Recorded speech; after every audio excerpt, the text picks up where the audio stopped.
No discurso de posse, a presidenta Dilma Rousseff recolocou a reforma política no centro dos grandes debates.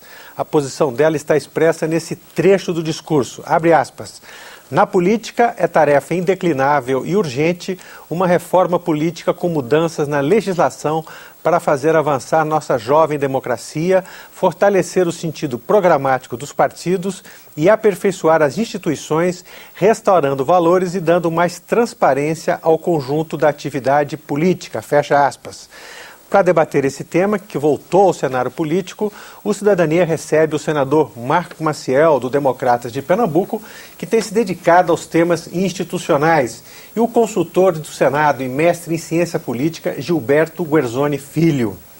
Senador, há 10 anos atrás, mais ou menos, o Senado votou uma reforma política que então os projetos foram capitaneados pelo então senador Sérgio Machado. Exato. O que aconteceu que essa reforma não vingou? Os projetos não foram para frente?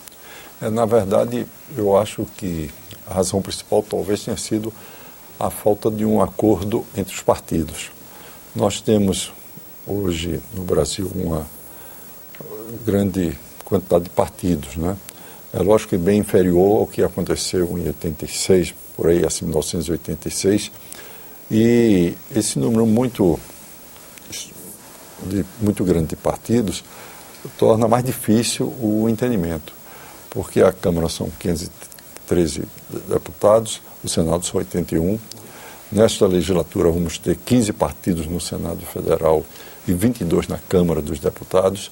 Isso não abre espaço, não cria condições para que possam surgir os consensos sobre algumas matérias a respeito das quais não há muita divergência. E algumas matérias que podem ser resolvidas por lei ordinária, não necessariamente por lei complementar ou emenda constitucional, como com frequência às vezes se busca. Então, eu diria que o que nós precisamos é trabalhar nesse sentido de estabelecer acordos que possam levar a que, de forma progressiva, a reforma política vá avançando. E eu considero que, quando nós falamos na reforma política, eu diria que nós precisamos fazer mais do que uma reforma política, uma reforma institucional. E isso é o que eu acho, sobretudo, retirando algumas reflexões do Norberto Bobbio. Porque Norberto Bobbio, ele no seu livro Entre Duas Repúblicas, em 1947, quando a Itália estava saindo do nazismo, do fascismo, a Alemanha do nazismo, etc., enfim, o fim da Segunda Grande Guerra Mundial, o Bobbio, já naquela ocasião, observara que, na verdade, o que nós precisamos fortalecer as instituições, porque as pessoas são o que são, com suas virtudes, seus defeitos, e as pessoas passam, mas as instituições devem ficar. De que constaria uma reforma institucional, senador? Uma reforma institucional, a meu ver, teria que começar, por exemplo, fazendo a opção por um sistema eleitoral que vertebrasse adequadamente, não é, o Estado partidário. O Kelsen uma vez disse que o Estado democrático é o Estado partidário. E, na verdade, o que ele queria dizer é que não é possível fazer democracia se nós não temos partidos sólidos, fortes, que, consequentemente, criem condições para melhorar a governabilidade. Essa é a grande questão. Vem uma eleição e a sensação que nós temos, que se elege, o Brasil até avançou muito nesse campo institucional, nesse campo político, mas o que acontece? Nós avançamos, mas não chegamos a tocar em áreas que são indispensáveis para que o país tenha mais estabilidade política e, sobretudo, melhores condições do exercício do bom governo, né? Isso é que que, ao meu ver... Piazzoni, a pergunta que eu fiz para o senador é no sentido de que houve uma reforma proposta pelo Senado e que chegou na Câmara e não avançou. É possível se afirmar que há mais consenso no Senado em torno de matérias complexas como essa do que na Câmara? Essa que seria talvez uma questão derivada do que o senador acabou de colocar? Esse é um fato geral, acho que, para uma série de temas, né? O Senado, não há nenhuma dúvida, é uma casa, digamos, menos complicada do que a Câmara para a obtenção do consenso. Uma série de questões, desde o fato de nós termos um número menor de senadores, senadores têm um mandato mais longo, isso permite que se conheçam melhor.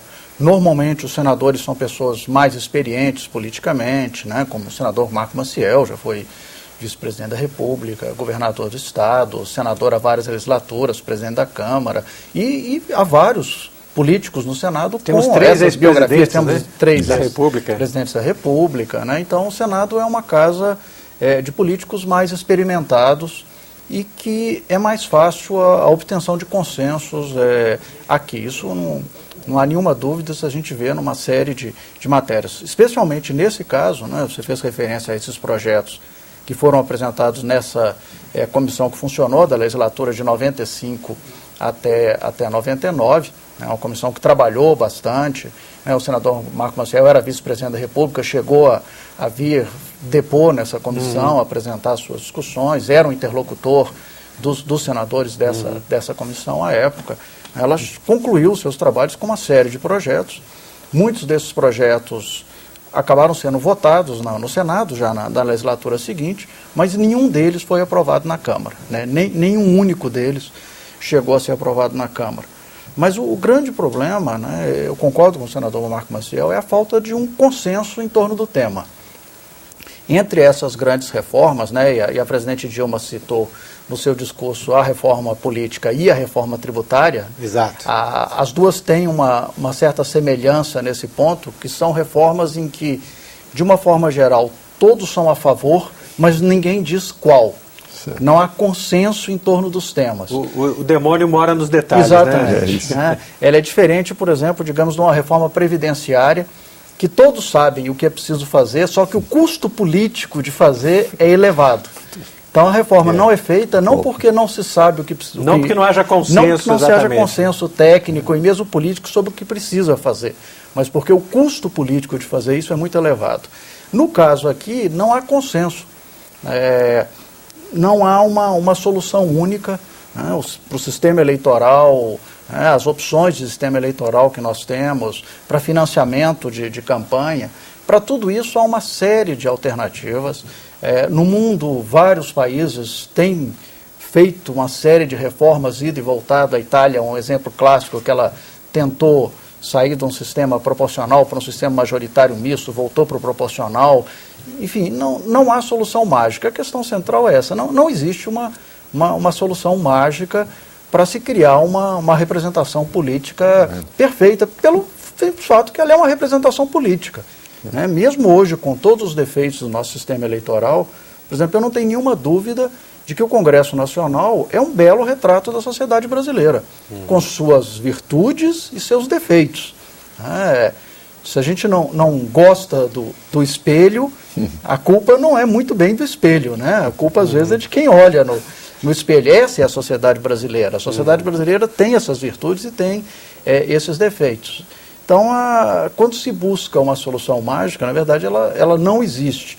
Claro que o sistema comporta aperfeiçoamentos, indiscutivelmente, nessa questão que o senador Marco Maciel levantou dos partidos, eu acho que é uma das questões centrais, e essa é uma batalha que, de certa forma, a gente está sofrendo alguns reveses aí. Se a gente pegar a institucionalização partidária desde a Constituinte até mais ou menos 98, a gente teve uma concentração de partidos, uma institucionalização maior, e o que a gente tem assistido a partir das eleições de 2004 é um processo reverso, né? Um esfacelamento da vida partidária. Basta ver, como o senador citou, o número de partidos que existem na Câmara e no Senado, que só tem aumentado. Mas aí, senador, nós estamos num ciclo vicioso, né? Porque O senhor levantou, e o Guerzoni, a questão da grande proliferação de partidos políticos no Brasil. Para isso, precisa de uma reforma política. Portanto, nós estamos num ciclo vicioso, né? Como sair desse ciclo vicioso? Agora, ou seja, basicamente a questão da cláusula de barreira, que foi um tema isso, foi né, importante, que limita o número de partidos. Que os alemães chamam cláusula de desempenho. Aqui eles falam muito mais numa coisa mais negativa, que é a cláusula de barreira. De barrar mesmo, né? Barrar, quando na realidade o propósito não é esse. Agora, eu acho que o ideal, e o ideal nem sempre é possível na política, era o seguinte: o ideal seria que nós disséssemos assim, bom, antes de começar a legislatura, a primeira matéria a ser objeto de deliberação era a questão da reforma política. Listar fazer uma listagem de poucos itens, não são muitos, porque isso aí dava travejava melhor os partidos, né? Definia melhor o nível de atuação das bancadas, e isso, a meu ver, seria um grande avanço. E veja que na reforma tributária que o professor Guerzoni ela se referiu, veja o seguinte: ela tem embutido um grande conflito federativo. Quando se fala reforma tributária, mexe com em tese, o orçamento muito bem, de estados e municípios. Aí né? fica uma coisa dificílimo avançar, porque aí os estados, quer dizer, de menor nível de desenvolvimento relativo, aí esses estados reclamam que não estão sendo devidamente contemplados, etc. Enfim, e se nós pudéssemos, isso mesmo podia de alguma forma se aplicar também, lógico, à reforma previdenciária também, que talvez tenha, bom, por motivos óbvios, questões muito polêmicas. Mas eu acho que se nós avançássemos um pouco nesse campo, já seria um grande passo. Eu também, hoje, eu me inclino muito no sentido de estabelecer o voto em lista também, porque eu acho que provoca assim que o eleitor faça uma opção em função do programa partidário que ele acha mais simpático, mais adequado. Despersonaliza a eleição. Isso, né? Outro dia, mera coincidência, eu peguei assim uma cédula da União Europeia. Já são 27 partidos, né? Estavam prevendo chegar a 30 partidos, não, estados nacionais, quer dizer, 27 países. Mas, na verdade, se cogita que vai poder chegar até 30, se fala até no ingresso da Turquia, inclusive, e tal, por mim, né, que viria a figurar como membro da União Europeia. Mas, veja, o que, na verdade, se deu foi o seguinte: até hoje isso não ocorreu. Mas o que eu achei muito significativo foi quando eu peguei a cédula, vi que não tinha nome de nenhuma pessoa. Então, Partido Popular, Partido Social Democrático, Partido todos, mas nenhum estava fulanizado. Você entendeu? Quer dizer, então, isso ajuda a fazer com que se reduza o número de partidos sem retirar a diversidade partidária, que é um pressuposto de uma boa prática democrática. Eu acho que pode conciliar essas duas tendências. E eu lamento que nós não tenhamos chegado a esse ponto. E o que eu, pelo contrário, vejo, como ele observou, que tem crescido o número de partidos e na realidade, isso não ajuda, pelo contrário, para que nós avancemos nesse território. E eu acho que isso é uma coisa essencial, né? Essencial. Eu digo às vezes, começando que no Brasil a gente tem maioria, minoria e minoria, porque tem em muitos casos e que o partido só tem um representante. Não sei se tem observado isso frequentemente, ou um ou dois, etc. Tal.